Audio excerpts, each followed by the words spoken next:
আসসালামু আলাইকুম। আজকের বাংলা নিউজে সবাইকে জানাচ্ছি স্বাগতম। শুরুতে জানাচ্ছি বিশ্ব আলোচিত খবরের সংবাদ শিরোনাম। আজকের বাংলা নিউজের সাথেই থাকুন।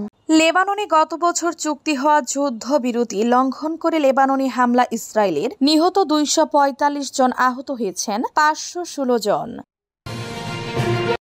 ইউক্রেনের প্রেসিডেন্ট ভলোদিমির জেলেনস্কি হুঁশিয়ারি উচ্চারণ করে বলেছেন, ইউক্রেনীয়রা দখলদারদের কাছে তাদের এতটুকু জমিও ছেড়ে দিবে না। এক প্রতিবেদনে এই তথ্য জানিয়েছে ব্রিটিশ সংবাদ মাধ্যম বিবিসি। ফিলিস্তিনকে রাষ্ট্র হিসেবে স্বীকৃতি দেওয়ার কোনো পরিকল্পনা নেই যুক্তরাষ্ট্রের। উল্টো ফিলিস্তিনি স্বাধীনতাকামী সংগঠন হামাসকে ধ্বংস করাই জরুরি মনে করে ওয়াশিংটন মার্কিন ভাইস প্রেসিডেন্ট জেডি ব্রাঞ্চ। মার্কিন প্রেসিডেন্ট ডোনাল্ড ট্রাম্প বলেছেন, কয়েক দশকের সংঘাতের পর আর্মেনিয়া ও আজারবাইজান স্থায়ী শান্তির জন্য প্রতিশ্রুতিবদ্ধ। হোয়াইট হাউসে দক্ষিণ ককেশাসের দুই দীর্ঘস্থায়ী প্রতিদ্বন্দ্বী নেতাকে আমন্ত্রণ জানিয়ে একটি চুক্তি স্বাক্ষর অনুষ্ঠানে তিনি কথা বলেন। ইরানের পররাষ্ট্র মন্ত্রণালয় মার্কিন মধ্যস্থতায় আর্মেনিয়া আজারবাইজান শান্তি চুক্তিকে স্বাগত জানিয়েছে। দেশটি তবে বিদেশি হস্তক্ষেপের বিরুদ্ধে সতর্ক করেছে। চিকেন নেকের কাছে নির্মাণ করা হচ্ছে বাংলাদেশের বিমান ঘাঁটি। পার্লামেন্টে যা বললেন ভারতীয় পররাষ্ট্র মন্ত্রণালয়ের প্রতিমন্ত্রী কীর্তিবর্ধন সিং। এতক্ষণ শুনছিলেন বিশ্ব আলোচিত খবরের সংবাদ শিরোনাম। এবার বিস্তারিত।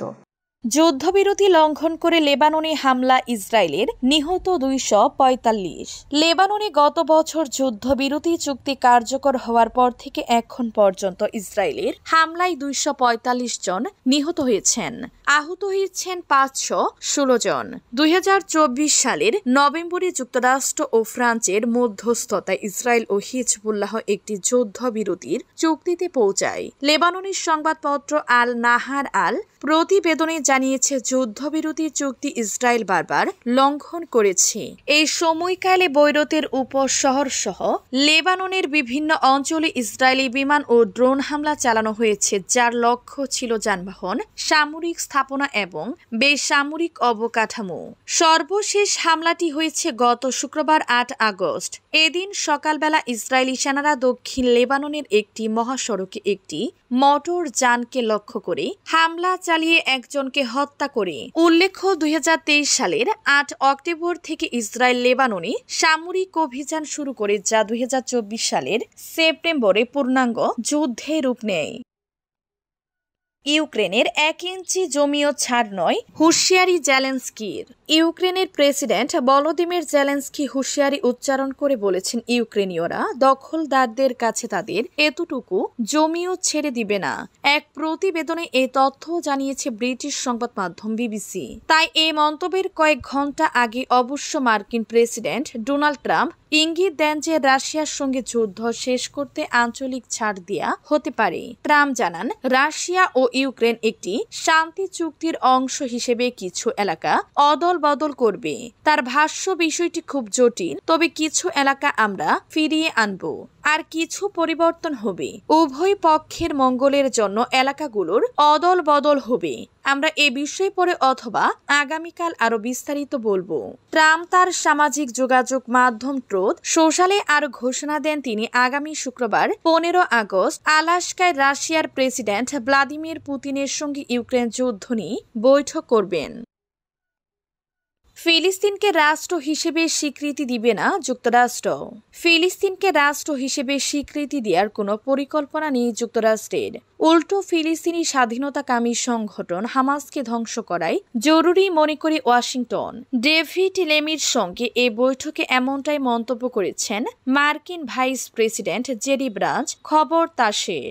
দক্ষিণ লন্ডনে লেমির ব্যক্তিগত বাসভবনে অনুষ্ঠিত ওই বৈঠকে জেডি ব্রাঞ্চ বলেন, আমাদের ফিলিস্তিন রাষ্ট্রকে স্বীকৃতি দেওয়ার কোনো পরিকল্পনা নেই। আমার তো বলতে কষ্ট হয়, ফিলিস্তিন রাষ্ট্র স্বীকৃতি দেয়া বলতে আদৌ কি বোঝায়, কারণ সেখানে কার্যকর কোনো সরকারই নেই। যুক্তরাজ্যের ফিলিস্তিনরা স্বীকৃতি দেওয়ার সম্ভাবনা প্রসঙ্গে ব্রাঞ্চ বলেন, এটা এমন একটি বিষয় যা নিয়ে আমাদের আলোচনা করতে হবে।